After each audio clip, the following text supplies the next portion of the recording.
Hello guys, welcome to a new video from the channel. This time we check how to make your Vibrate phone constantly without an app. So let's start.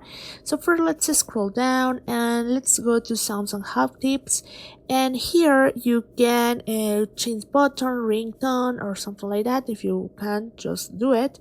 And then let's go to vibration, and you can synchronize the vibration if you prefer, or you can create a new vibration. You can scroll down and create a new vibration. You can go and take a vibration, you can do it. And so if you do it, your phone will vibrate constantly without an app, so you can start doing it and you can start checking it, the vibration, if you prefer. So that is how you can start doing and create a new vibration constantly with an app on your iPhone.